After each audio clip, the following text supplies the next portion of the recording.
Buenos días. Esta clase es sobre la vivienda social en el Perú. Es una retrospectiva que tiene como finalidad principal el explicar el proceso a través del cual fue apareciendo eh, la preocupación de la vivienda social y cómo la vivienda social fue eh, siendo desplazada por la, digamos, por soluciones que estaban más bien dirigidas a la clase media y a los sectores populares se les dejó más con un acceso al suelo, en muchos casos un acceso a un suelo precario y no urbanizado. Eh,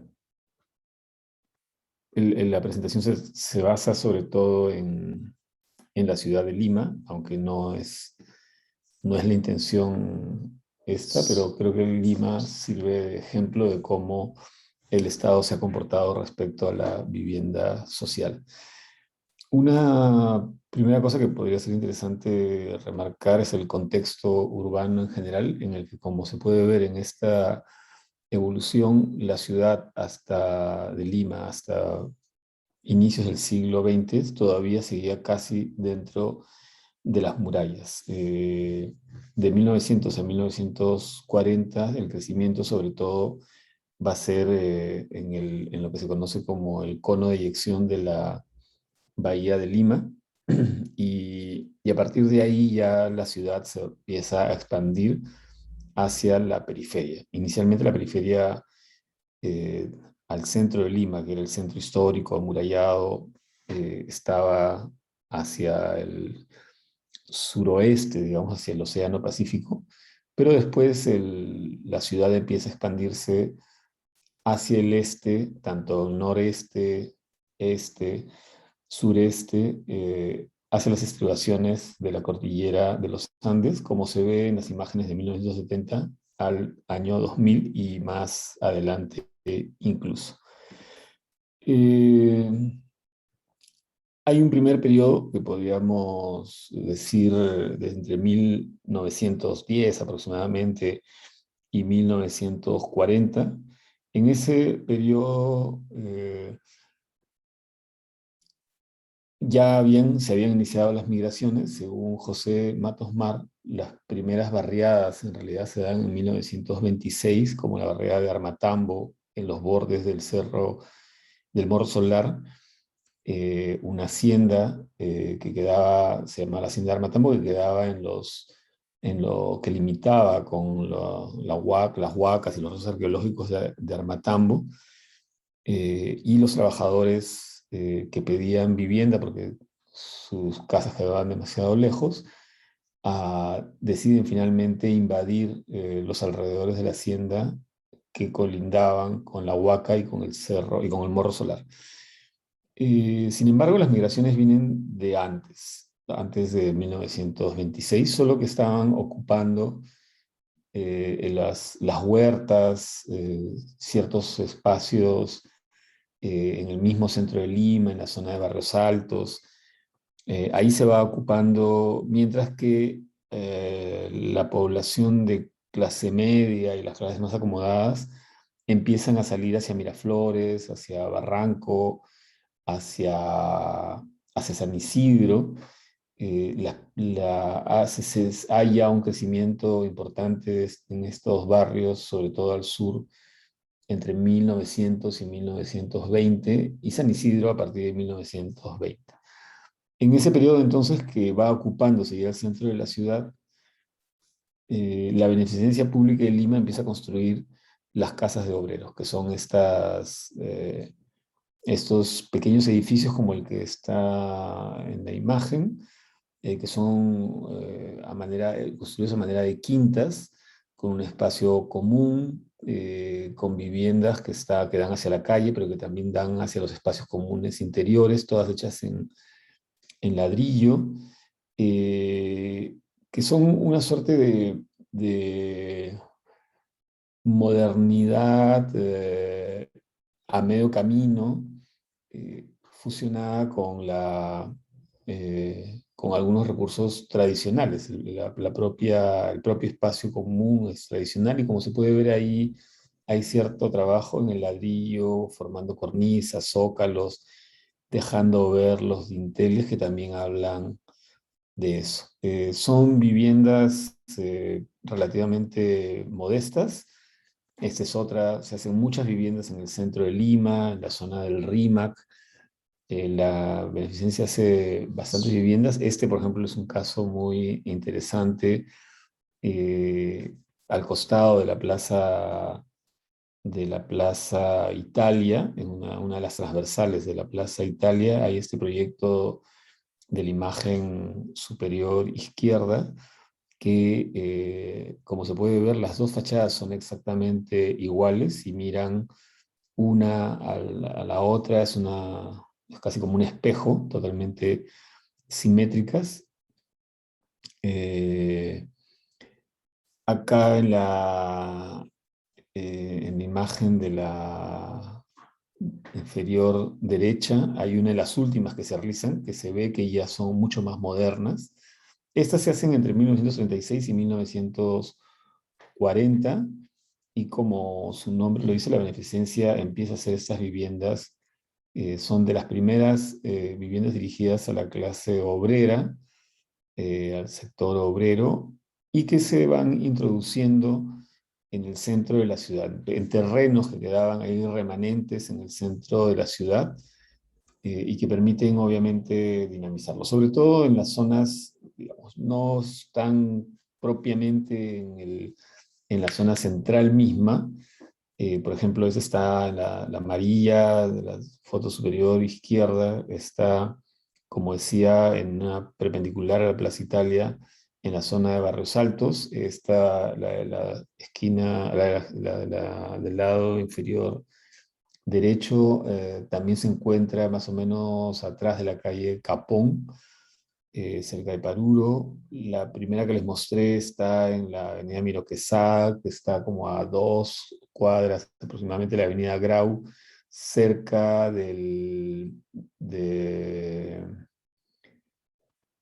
la Facultad de Medicina de San Fernando. Entonces están, digamos, en los alrededores del centro de la ciudad, pero todavía la mayor parte dentro de las murallas, aunque también hay, como decía, algunas en el RIMAC. Son viviendas, como se puede ver en la planta, muy simples, con un espacio social, una sala comedor, 2 dormitorios, un baño y un patio.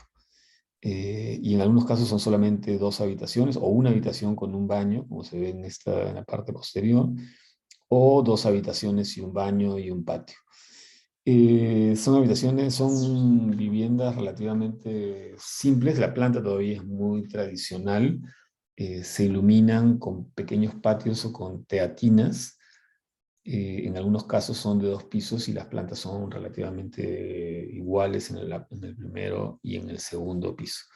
Y son pequeños proyectos que están dispersos por la ciudad y que tienen un promedio de 30, 50 unidades por proyecto, aunque hay algunos que eran mucho más grandes y unos que eran también más pequeños. Eh, Eso estaba haciendo el Estado para este periodo.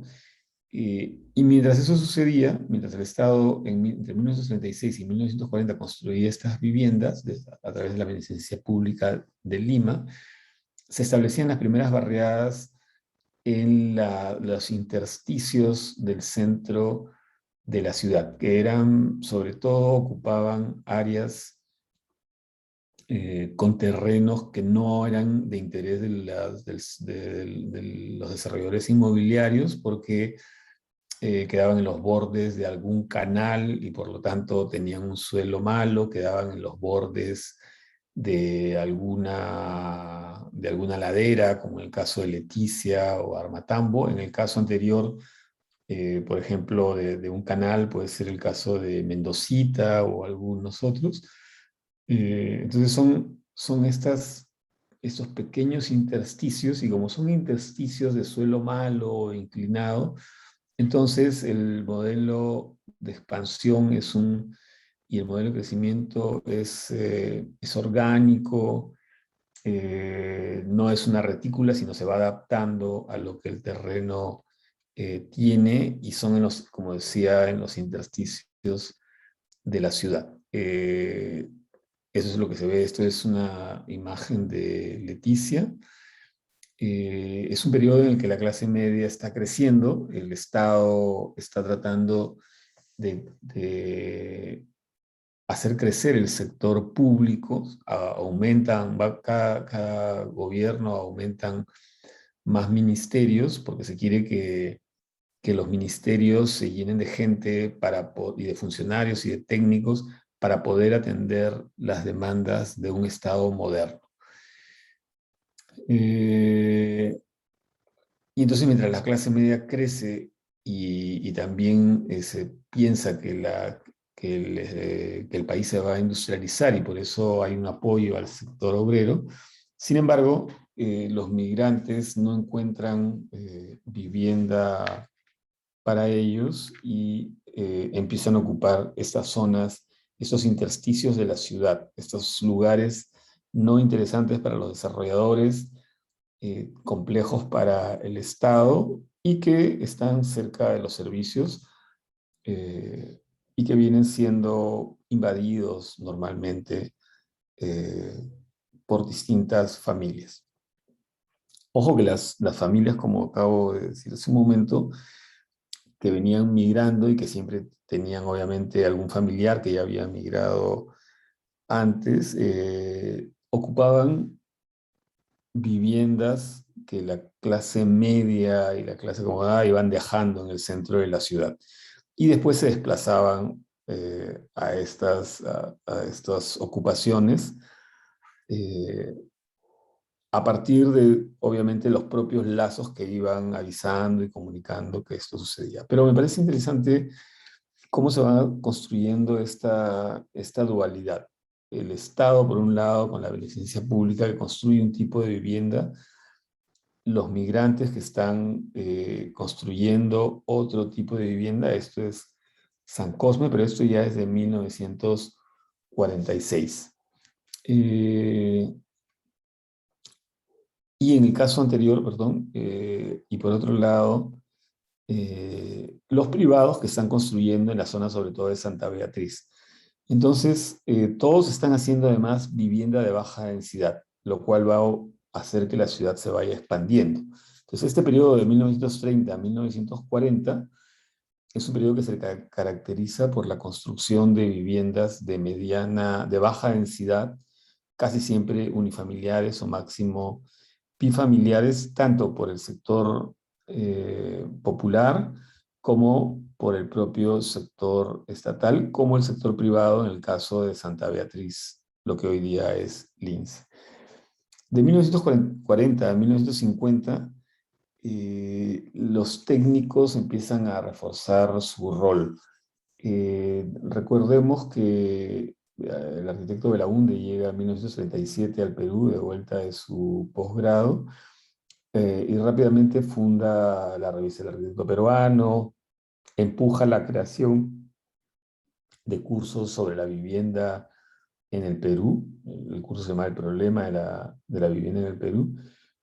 Eh, Forma también el Instituto de Planeamiento de Lima, y más adelante, cuando llegue al Congreso como diputado, de la mano de Bustamante y Rivero, va a formar la Corporación Nacional de la Vivienda y la Oficina Nacional de Planeamiento Urbano, entre otros organismos. Entonces, como se puede ver, hay un gran esfuerzo por institucionalizar la arquitectura moderna y el urbanismo. Sin embargo, una cosa que sucede es que, a pesar de que el Estado se tecnifica, va a aparecer una suerte de tecnocracia. Bustamante Rivero era abogado, Belaúnde es arquitecto, y había muchos otros profesionales. Sin embargo, ellos de alguna u otra manera niegan la importancia de las barriadas, entendiendo que el proyecto sobre el que se debería trabajar era el proyecto de la modernización y la industrialización, en donde este tipo de ocupaciones eran más una suerte de tumor que había que retirar. Es el caso de la mayor parte de barriadas que existen, hasta que aparece San Cosme. San Cosme es un hito importante porque es una de las barriadas que se hace más visible y que marca una ruptura, hay como una toma de conciencia de la existencia de un problema que va más allá de pequeños asentamientos. De pronto la ciudad misma estaba siendo de alguna manera construida eh, en una proporción bastante alta por la población que emigraba y que no encontraba apoyo del Estado. No encontraba apoyo del Estado, entre comillas, porque siguiendo a Matos Mar y algunos otros autores, por ejemplo, el general Odría, que le hace un golpe justamente a Bustamante Rivera en 1948, sí apoyaba mucho a la población que migraba y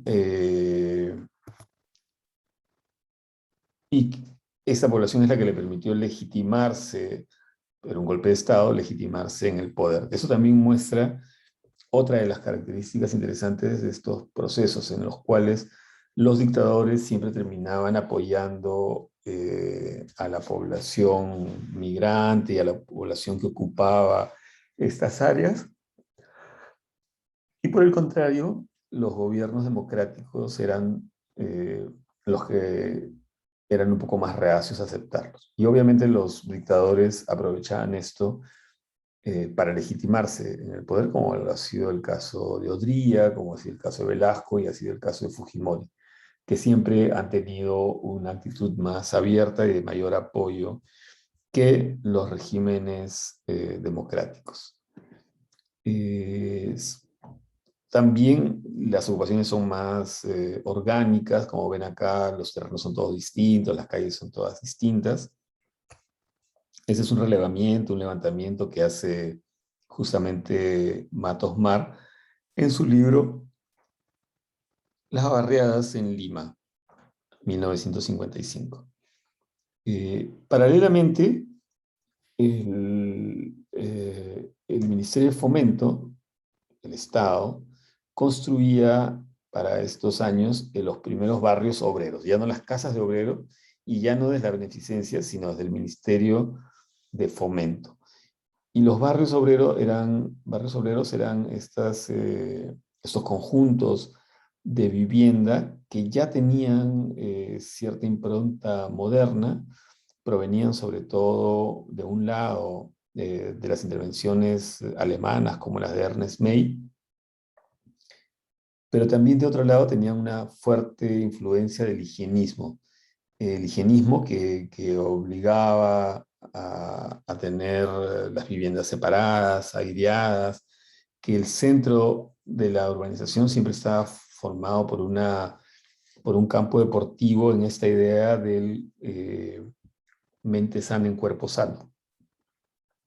Y con una arquitectura moderna, en este caso estos barrios obreros fueron hechos por el arquitecto Alfredo Dahmer, que había estudiado en Alemania, no en la Bauhaus, pero sí en una escuela que había adoptado la enseñanza de la Bauhaus. Y él también había vuelto más o menos en los mismos años, 1935, y había empezado a trabajar para el Ministerio de Fomento. Acá algunas... entonces vean ustedes cómo mientras la población invade San Cosme y ya empieza a verse las ocupaciones como un problema mayor, al mismo tiempo el Estado hace estos pequeños conjuntos dirigidos a los obreros. Entonces hay como una suerte de, digamos, de doble discurso, porque el barrio obrero va por un lado con unas densidades bajas y con una cantidad de viviendas relativamente baja, mientras que las invasiones son cada vez más intensas. Para mí, entre 1950 y 1960, como decía, la tecnocracia ya llega totalmente al poder. Este es el plan piloto de 1949, el plan piloto para Lima, que, como se puede ver, no toma en cuenta la existencia de las barriadas. Las barriadas son, de alguna u otra manera, invisibilizadas y, y simplemente se planifica la ciudad como si éstas no existieran, y el proyecto del plan piloto contempla la existencia de un eje industrial que sería el par formado por la avenida Argentina y la avenida Colonial, también de alguna manera con la avenida Venezuela, a lo largo del cual se iban a instalar las industrias, pero también la vivienda para los obreros que trabajasen en esas industrias. Entonces, esa era la zona industrial y ahí deberían construirse la mayor cantidad de la vivienda para la clase obrera, para los sectores populares y algunos otros en la zona este, digamos, de la ciudad, en la zona de la Victoria y demás. Eh, Producto de este plan aparece la unidad vecinal número 3, en la unidad vecinal de Mirones, diseñado por también el arquitecto Dahmer, Morales, Maquiavelo, Luis Dorich, Montañe, Benítez y el mismo Fernando Belaunde, que es una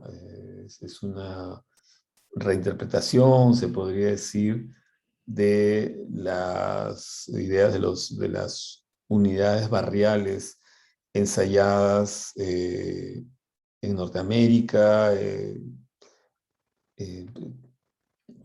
¿cómo se podría decir? Enunciadas, formuladas en Harvard por Walter Gropius, y que empiezan a tener mucha difusión en la revista El Arquitecto Peruano. Son proyectos que también están calculados en base a la cantidad de población, las distancias tienen que ver con la distancia que puede recorrer un niño, por ejemplo, la distancia que puede recorrer un niño que va a la escuela, que no debería ser más de 500 metros. La idea es que sean autoabastecidas, tienen tienen la comisaría, tienen un mercado, tienen áreas deportivas, tienen equipamiento recreativo y público, tienen incluso una iglesia, y luego hay vivienda de distintos tipos. Por lo menos acá podemos identificar tres tipos de vivienda: estas barras que son de 5 pisos, unas barras de 3 pisos, de 4 pisos, perdón, y estos pequeños edificios de 3 pisos que tienen un departamento en el primer piso y unos dúplex en la parte alta. Esto lo financia el Estado. Dicen que fue financiado con el dinero que se les expropió a los japoneses porque el Perú se declaró aliado de Estados Unidos en la Segunda Guerra Mundial. Pero eso no está confirmado. El proyecto además sobre la Avenida Colonial tiene un colchón de árboles, como ustedes ven, que aísla el ruido de la avenida a toda la urbanización. Y al fondo se ve también el estadio que hoy es de la Universidad San Marcos, del terreno que estaba ya asignado a la universidad en aquella época. Eh, bueno, el Perú entra con este proyecto a la modernidad con mucha fuerza. Sin embargo, en la periferia la ciudad seguía creciendo. Es decir, los planes iban por un lado y los proyectos de vivienda por ese mismo lado, pero la población y la dinámica de crecimiento iba exactamente por un lado opuesto. Acá están algunas imágenes de la unidad de Matute recién inaugurada. Esos son los edificios de 3 pisos que tienen los flats en el primer piso y estos dúplex en el segundo piso. Y ese es el equipamiento, en ese caso el mercado. Esto es contemporáneo a una serie de proyectos que se dan en toda América Latina. Esta es la unidad habitacional de Pedregulho en Río de Janeiro, que es también un proyecto enorme, inmenso y fantástico, que se construye sobre una ladera en Río de Janeiro. A la derecha vemos el proyecto 23 de enero en Caracas, Venezuela, y en la parte de abajo la unidad vecinal Diego Portales. Como ven, el de Lima de 1948-1949 es muy temprano, casi igual que el de Río de Janeiro, mientras que el de Caracas es del 55 y el de Santiago es del 54. El Perú entonces en ese momento es uno de los primeros que construye unos proyectos de este tipo. Él es mucho más simple, pero también eficiente, mientras que, fíjense, estos de Río es más espectacular. Bueno, el proyecto pueden buscarlo completo y es muy interesante. Está en la ladera y tiene esta suerte de puente ahí. Y en el caso del de Diego Portales tiene esta estructura, esa calle elevada que va conectando distintos puntos del proyecto y llegando a los segundos pisos. Acaban de ser los dos, curiosamente, tanto Pedregullo como Diego Portales acaban de ser restaurados, renovados. Pedregullo por las Olimpiadas de Río y, y la Diego Portales, no sé por qué, pero hace muy poco lo han estado renovando. Para 1955, que dicho ese paso, se forma la Comisión de Reforma Agraria durante el gobierno todavía del dictador Odría. Se le encarga a la reforma agraria que haga un informe sobre el estado de la agricultura y también un informe sobre la vivienda en el Perú, a Adolfo Córdoba. Y Adolfo Córdoba hace un informe muy exhaustivo de lo que estaba sucediendo con la vivienda en el Perú, y lo que dice es que haciendo un análisis de cómo crecía la ciudad y cómo crecía el déficit habitacional, si el Perú seguía construyendo las viviendas como las de las unidades vecinales. Dicho sea de paso, después de la unidad vecinal de Mirones, se hace la unidad vecinal de Matute y después se hace la unidad vecinal del Rímac y luego la de Mirones Alto.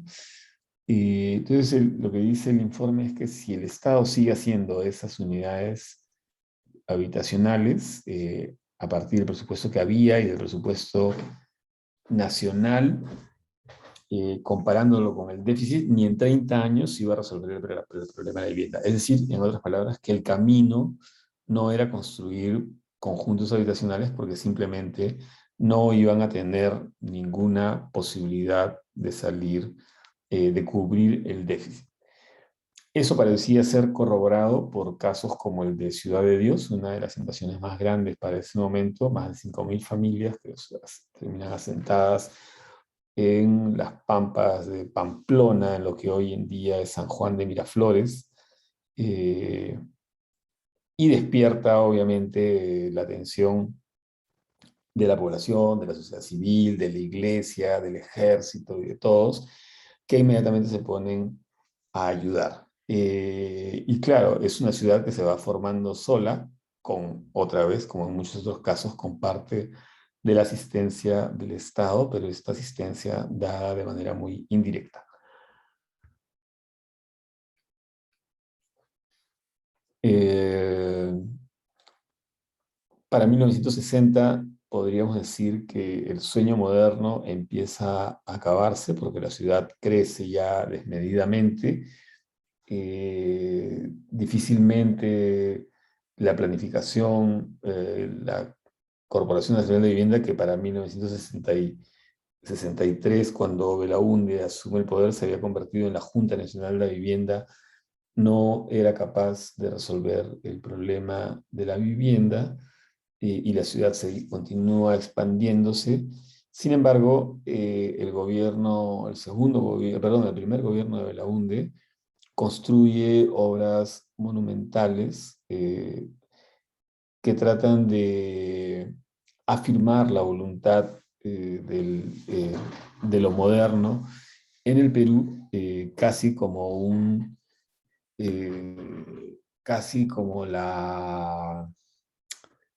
¿cómo podría decirse? Como si habiendo perdido toda esperanza de que el Perú realmente se modernice, quedaba la esperanza de que parezca que estaba modernizado con este tipo de edificios, como el concurso del Centro Cívico, que era un proyecto hecho a la manera de los centros cívicos que se hacían en todo el mundo y que habían nacido en Europa a partir de las New Towns, y que no tenía mayor relevancia en realidad en ese momento, eh, mientras la ciudad continúa expandiéndose, y paralelamente se hace también San Felipe, el proyecto de San Felipe, un proyecto dirigido a la clase media con mucha claridad. Bueno, habría que decir también que las unidades vecinales de finales de los años 40 terminan luego de Matute y de Mirones Alto. Se empiezan a hacer otras que están claramente dirigidas hacia la clase media, como el caso de Barboncitos, San Eugenio y otros proyectos en las zonas de Jesús María, incluso Miraflores, el agrupamiento Miraflores y demás. No es extrañar entonces que cuando Belaúnde llega a su gobierno, a su primer gobierno como presidente, continuase con esta idea de construir vivienda. Y se construye San Felipe, como decía, un proyecto claramente de clase media, pero que representaba de alguna manera esta suerte de utopía de los arquitectos, eh, que dejaba ese tipo de utopía, podríamos decir, evasiva. Eh, es una época en la que la intención de la modernización del país sigue siendo una suerte de credo, que incapaz de ser consciente de lo que pasaba en la realidad. Y entonces, por ejemplo, este es el Paseo de la República, eh, que en los años 60 es convertido en la vía expresa. A finales de los 60, inicios de los 70, es convertido en la vía expresa, en el Zanjón que hoy conocemos. Entonces, este fantástico espacio que se transforma de manera radical, una gran alameda con una gran cantidad de carriles para autos, para tranvía, para el tren y también para el paseo de la gente, con muchas filas de árboles, iluminación y demás, que queda convertido después en un viaducto, y que va a marcar a la ciudad de Lima para siempre. Proyectos además que se quedan inconclusos a través del tiempo. Y este mismo periodo, de los años 60, es el del boom de la expansión popular. La ciudad crece sobre todo hacia el norte y hacia el sur, y especialmente hacia el sur, con grandes proyectos, especialmente en la zona de Villa María del Triunfo, que es todavía más al sureste que San Juan de Miraflores, que en este caso se origina en una invasión que hacen los ex trabajadores de Cementos Lima, que están, digamos, en la calle Lima, en la avenida Lima, y que están muy próximos a la fábrica que queda en la zona de Villa María del Triunfo, justamente. Esta es una época en la que también llega al Perú, invitado por el arquitecto Eduardo Neira, llega John Turner, un arquitecto inglés con una vocación un tanto anarquista, que observa las dinámicas eh, organizacionales, urbanas de la población, y se da cuenta que hay todo un potencial de la gente en construir ella misma de manera autónoma sus viviendas. Y entonces nada, empieza a observar, a analizar, a estudiar esto, a registrarlo, y más adelante va a escribir algunos libros importantes en los que pone de relieve la capacidad de autoorganización de las personas para poder construir la ciudad. Y él promueve el que las personas en realidad tomen el mando de estos procesos y que el Estado básicamente lo que debería hacer, según John Turner, es proveer de los fondos. Pero la población era autosuficiente para poder autogestar la construcción de la ciudad y la construcción de las propias viviendas. ¿Cuál era la función del Estado? El Estado básicamente, según Turner, lo que debería hacer es dar el soporte técnico mínimo y además dar el soporte económico. Basado en estas ideas, el Programa de Naciones Unidas le propone al gobierno peruano hacer un concurso de proyectos arquitectónicos que sigan las lógicas que John Turner había enunciado, es decir, que los arquitectos se pongan a pensar cómo se puede colaborar con estas dinámicas de autogestión y autoconstrucción para producir una ciudad tal como la estaban produciendo ya la población, los ciudadanos, pero con una orientación técnica más fuerte y más importante. Organizan el concurso, se invita a 13 de las oficinas más reputadas a nivel internacional y también a 13 de las oficinas más reputadas a nivel nacional. Entre las oficinas extranjeras está la de Christopher Alexander. Christopher Alexander viene a vivir al Perú durante aproximadamente 2 meses, en el que se queda viviendo en una casa en el RIMAC, y de las observaciones, él produce 16 patrones aproximadamente, que son los que aplica en la ciudad, en el proyecto, perdón. Entonces acá está el proyecto de Alexander para Previ, en donde hay patrones que tienen que ver. Fíjense ustedes, esta planta se parece un poco a la planta que hemos visto en el caso de San Cosme. Hay cierta irregularidad. Esa irregularidad, sin embargo, está marcada por unos puntos de entrada y de contacto entre cada una de las pequeñas agrupaciones que deberían ser marcados a través de unos umbrales, de unas construcciones en bambú, que debería hacerlo la población ya organizada. Las viviendas no eran iguales, los caminos no eran iguales para nada, sin embargo, sí habían unos tipos de vivienda. La estructura eran unos muros de ladrillo de cemento, con vigas prefabricadas y con también otras vigas prefabricadas en concreto y también otras vigas en bambú, rellenas con poliuretano, tratando de hacer una suerte de reinterpretación de la quincha y de los techos de madera, pero él había estado viviendo en casas en el RIMAC, pero para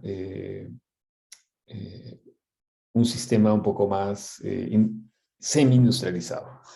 Y las viviendas, como acá se puede ver, eran viviendas bastante flexibles. Él entendía que las familias peruanas, de lo que él había estado analizando, tenían más o menos entre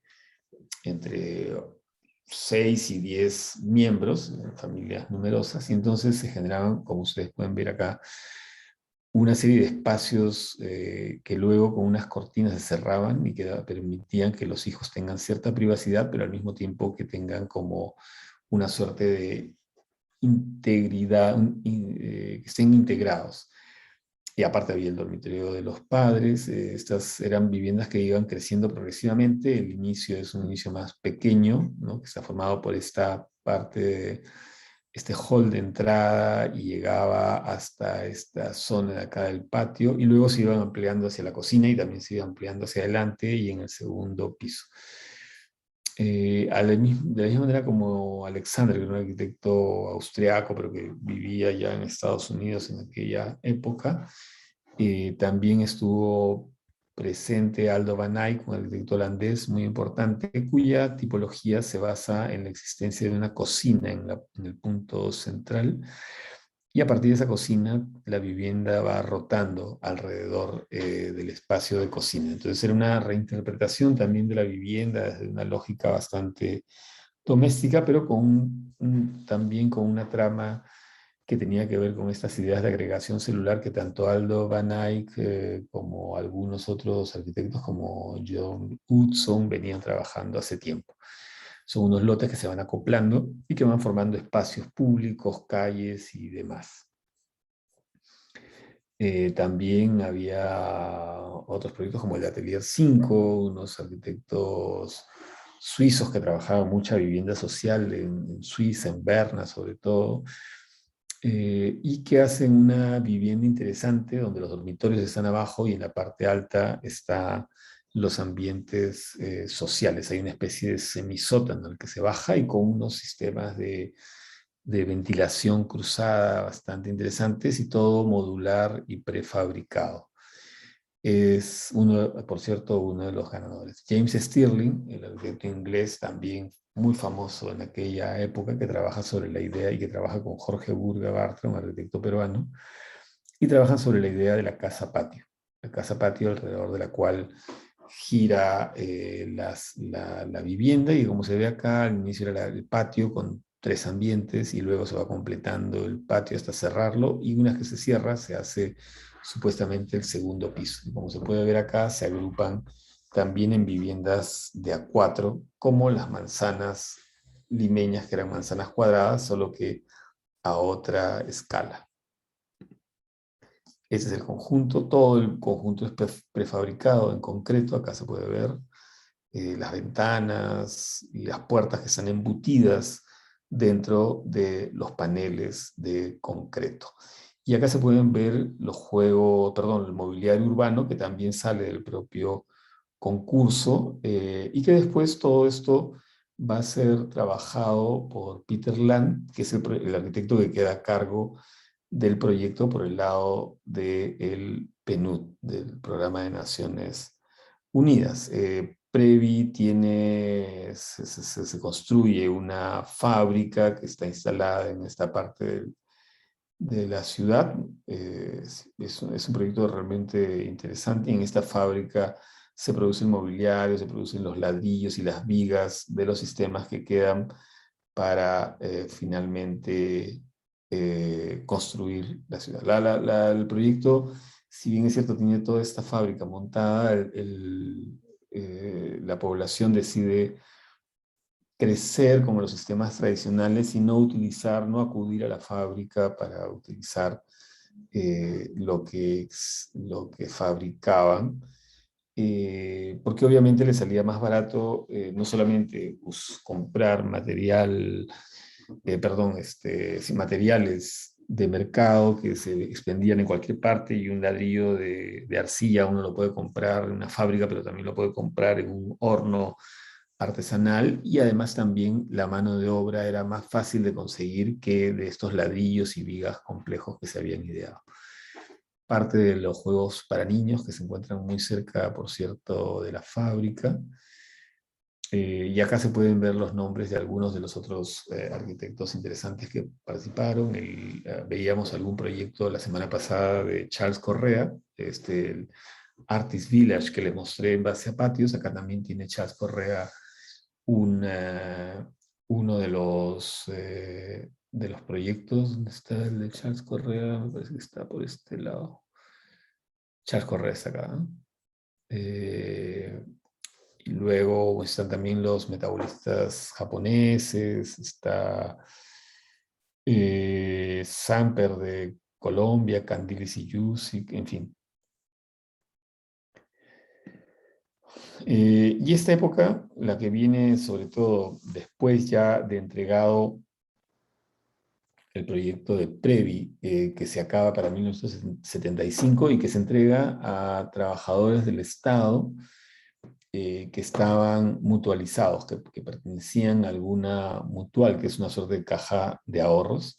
Entonces, mientras el Estado sigue proveyendo de vivienda a la gente que tiene trabajo, que es formal y demás, la ciudad sigue creciendo y en este caso crece hacia el norte, crece hacia el sur y crece hacia el este. Y se da ya en la época del gobierno militar, Velasco le hace golpe a Belaúnde, culmina algunos de sus proyectos, como por ejemplo culmina eh, el centro cívico, bueno, no lo culmina, pero por lo menos lo continúa el centro cívico. Y también en su época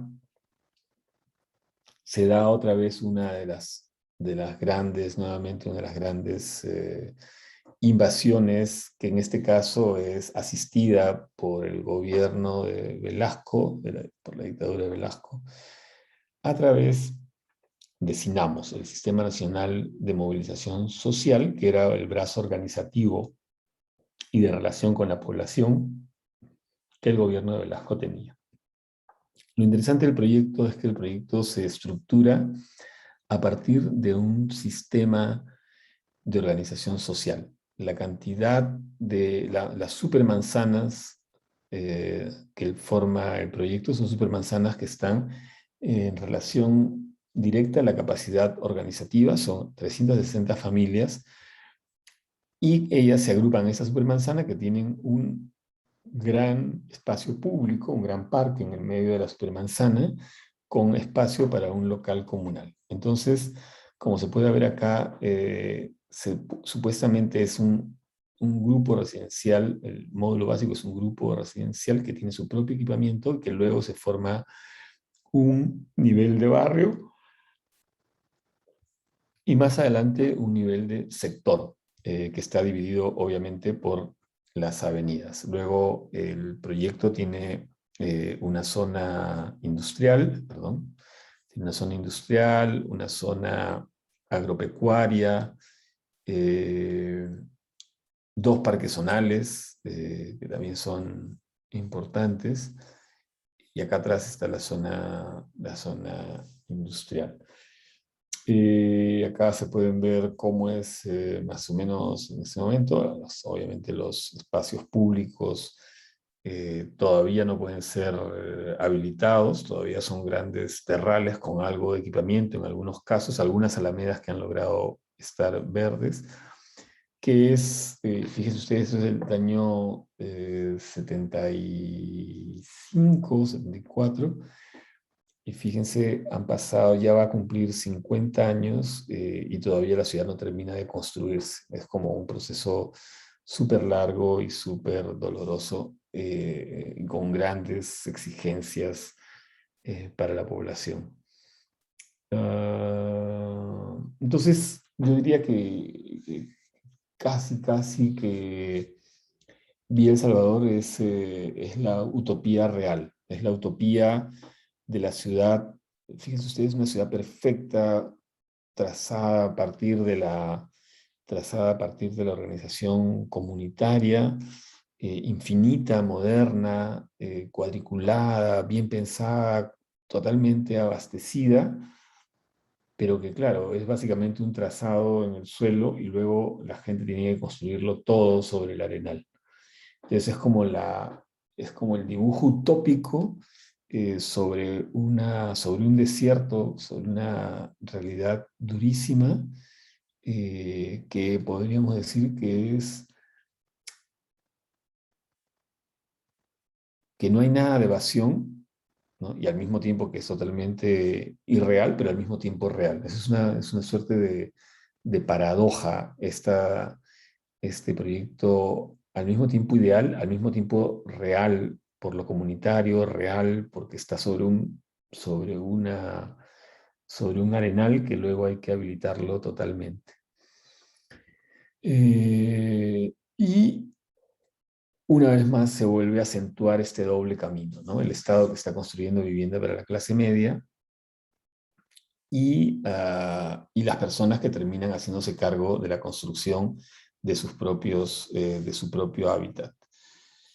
Una imagen de Villa El Salvador de hace algunos años, con el Parque Zonal en el medio, y ahí se pueden ver algunas de las alamedas verdes y luego el resto del espacio público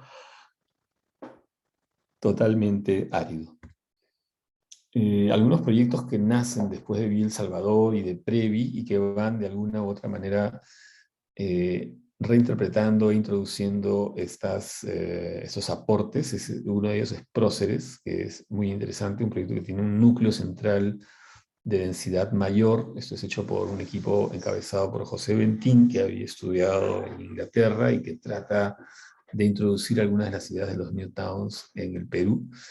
Es uno de los proyectos más interesantes de vivienda que hay, en donde el Estado, en este caso, sí construye la vivienda. Otra vez es una suerte de sector medio, bajo, nunca llega a ser para la gente más pobre, en donde el Estado invierte. El sistema es muy interesante. Fíjense ustedes, acá tiene la plaza central, como en los New Towns, por cierto, con una avenida importante que lo atraviesa. Y luego está otra alameda verde que tiene a ambos costados áreas de estacionamiento. Entonces esto permite, las áreas de estacionamiento perimétrico permiten que las viviendas sean accedidas sobre todo a partir de pasajes peatonales. Y entonces hay un tránsito calmado y beneficioso para la población. Y del otro lado está, obviamente, ya los autos y la pista. Entonces, el proyecto es interesante, es el edificio de mayor densidad en la Alameda Central que llega a la plaza, con 5 pisos, y estas son las viviendas que están hechas un poco a la manera de Previ, pensando en crecer, ¿no? Incluso algunos elementos urbanísticos, como estas calles elevadas, yo creo que son préstamos sacados de la parte del proyecto, por ejemplo, Atelier 5, y algunos de estos espacios son espacios de una escala muy interesante que nuevamente hacen acordar a la escala de Previ, solo que en este caso ahí se asume un urbanismo bastante seco, ¿no? Un urbanismo que no intenta introducir áreas verdes en un clima seco y árido como el Perú. Bueno, y luego hay algunos otros proyectos en el segundo gobierno de Belaúnde, como Ciudad del Deporte, que está en Ventanilla, que es uno de los pocos proyectos en laderas que hay. Es una quebrada que tiene una especie de espina central formado por edificios de mayor densidad, y de ahí aparecen estas tramas de vivienda de baja densidad a los costados. Todo eso está bastante ocupado hoy día, todas las laderas. Finalmente, creo que este proyecto de Huaycán es uno de los más interesantes que se ha hecho en el siglo XX en Lima, porque ajusta algunas de las cosas que se aprendieron en Huaycán, perdón, en Villa El Salvador, en Próceres y demás. El proyecto está basado en esta idea, ese procedimiento en el cual la población, cuando va a invadir un terreno, se asentaba en el perímetro, y esto permitía defenderse de posibles desalojos, pero al mismo tiempo daba el espacio para que la población se ponga de acuerdo en cómo iba a trazar todo y cómo iban a repartir las viviendas. Cuando pasaba el peligro, el periodo de peligro, ya entraban a ocupar esos terrenos que ya estaban trazados. Figari y el equipo que trabaja en Huaycán siguen el mismo procedimiento, y en el medio dejan el espacio para una área comunal y un centro comunal. Otra cosa interesante que tiene es que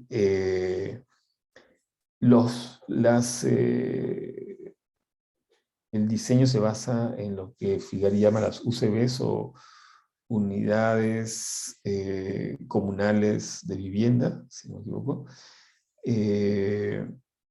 y cada UCB tiene 60 familias. Fíjense cómo se reduce drásticamente de 320 familias a 60 familias, que es, según Figari, una cantidad de personas que puede ponerse de acuerdo rápidamente en lo que debería hacer.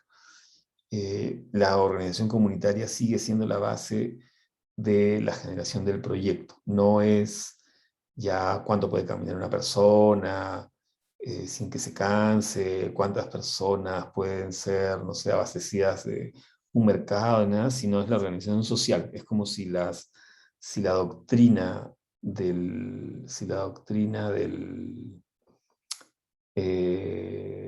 las doctrinas urbanas de las unidades vecinales hubiesen sido absorbidas y transformadas por las lógicas comunitarias locales. Entonces es realmente interesante ese proceso de apropiación, transformación y reenunciado del tema.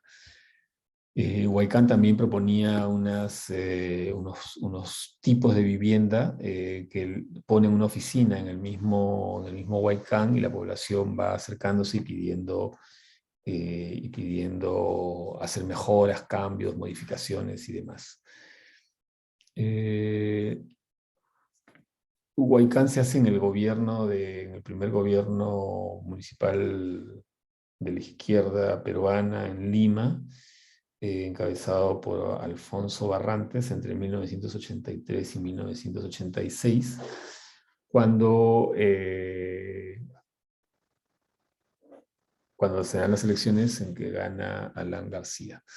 Y que el Perú empieza a vivir una crisis muy intensa, una crisis económica, una crisis moral, una crisis política también. Alan García quiere estatizar la banca y hay un enfrentamiento bastante fuerte y además un enfrentamiento muy fuerte del Estado con el sector privado, sobre todo, y también con parte de la población. También hay un crecimiento importante en la derecha peruana y una consolidación de la derecha peruana que estaba un poco, tal vez, debilitada luego del gobierno de Velasco.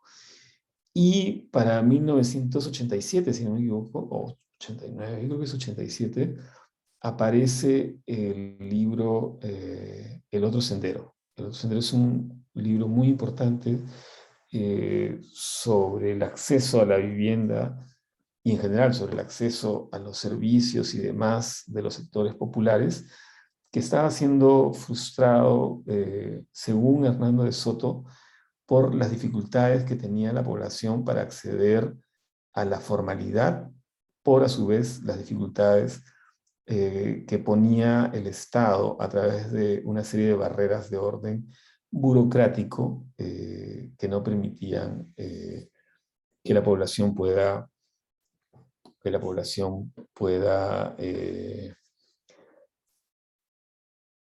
finalmente resolver sus necesidades y que el Estado tampoco lo hacía. Entonces, El otro sendero es un libro clave para entender los procesos de informalidad en el Perú y probablemente en el mundo en desarrollo, en los países en desarrollo.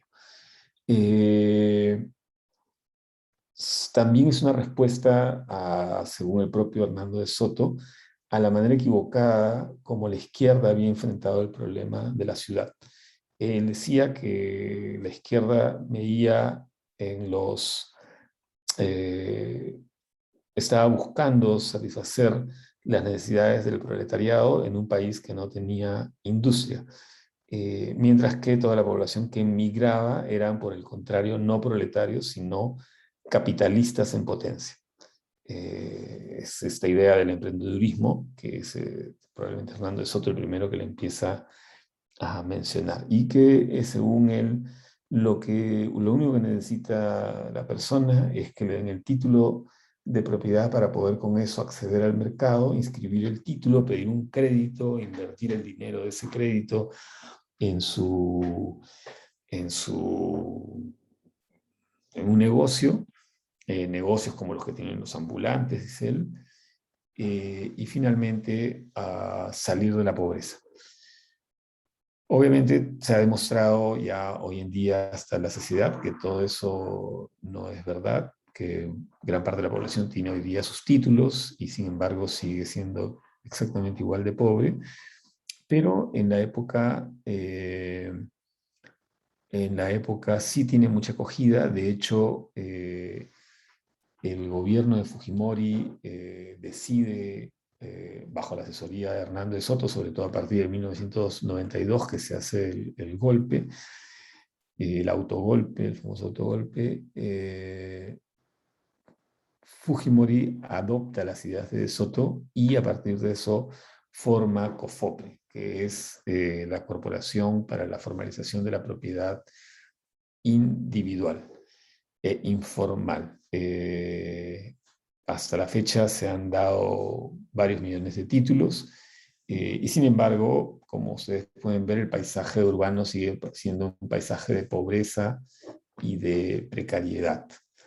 En adelante, en el caso particular de Lima, la ciudad ha crecido sobre las laderas, esas son las quebradas de Lima, que están, digamos, demarcadas eh, por las laderas que se ocupan y que al ocuparse ponen en riesgo a la población. Eso es lo que ha sucedido sobre todo a partir de este periodo intenso de formalizaciones que va de 1996 aproximadamente hasta el 2000 y tanto. Bueno, se sigue formalizando en realidad la propiedad informal. Acaba de ser aprobada una última norma por el Congreso que amplía el plazo para la formalización, amplía el plazo de las viviendas construidas ahora, si no me equivoco, hasta el 2015. Antes era hasta el 2011, lo cual este sistema de formalización no es sino aparentemente un incentivo para que la ciudad siga creciendo y se siga invadiendo. Ya hablábamos la semana pasada de la Política Nacional de Vivienda Urbana y las complejidades que tenía ese tipo de formalización. Entonces, lo que ha aparecido ahora es un paisaje de laderas ocupadas en precariedad, en riesgo. Hay más de 1,5 millones de personas que en caso de un sismo van a perder todo lo que tienen y probablemente también van a perder la vida, porque la formalización más otras formas de inversión del Estado generan lo que hoy en día se conoce como los incentivos perversos a la informalidad.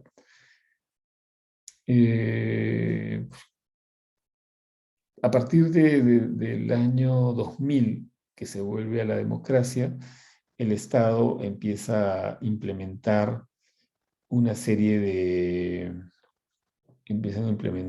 una serie de programas de vivienda social que están basados en la idea del ahorro. La familia tiene que tener un ahorro mínimo. Una vez que lo tiene, el Estado le da un bono y el resto que le falta se endeuda a través de un crédito, el famoso sistema ABC. El problema es que para eso, primeramente, la población tiene que tener un ahorro, y lo que sucede con las poblaciones que viven en estas zonas es que no tienen ningún ahorro porque viven de alguna manera casi al día, porque tienen sueldos precarios, y además tampoco puede acceder a un crédito porque son familias informales, como eso lo hemos estado hablando ya la semana pasada. Por lo tanto, el sistema ABC es un sistema fuera del alcance de la población más pobre, no la población o sea, igual la población trabaja, tiene ingresos, pero no les es suficiente y no tienen cómo acreditarlo y por lo tanto ni acceden al crédito ni pueden lograr tener un ahorro. Y entonces se genera este paisaje en toda la periferia de la ciudad. Eh, la, Como se puede ver en este esquema, el porcentaje de familias que accede a los fondos del Estado y a los beneficios está mayoritariamente en el sector medio, ¿no? En el sector medio está este 35%, el sector medio alto y el sector medio bajo cubren entre ellos ¿cuánto? A ver, 50, 60, 75%, aproximadamente 80% de lo que el Estado da. Y el sector E, que es el sector más pobre, es el sector menos atendido y el sector que más sobre todo tiene como forma de acceso a la vivienda o la invasión o el mercado informal, vale decir, el tráfico de terrenos, según Julio Calderón. Esa es un poco la situación en este momento.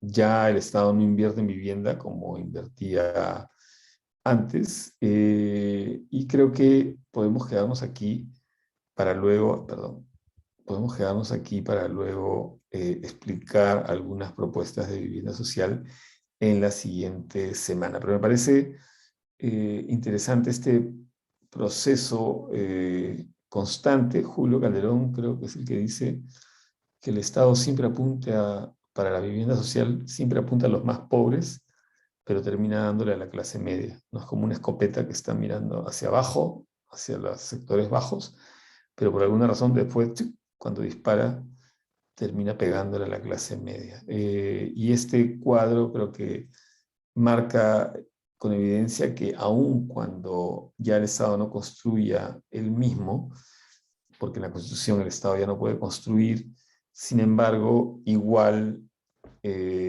a pesar de eso, lo que sí puede es otorgar bonos que finalmente, de igual manera, los bonos y facilidades terminan dándose a la clase media en general y no a los sectores populares. Entonces es una constante, ¿no? Es una constante que no puede ser corregida y me parece que parte del esfuerzo que tenemos que hacer en este seminario es encontrar la manera de llegar realmente a los sectores populares y resolver el déficit que en este momento es de más de 1.600.000 viviendas a nivel nacional.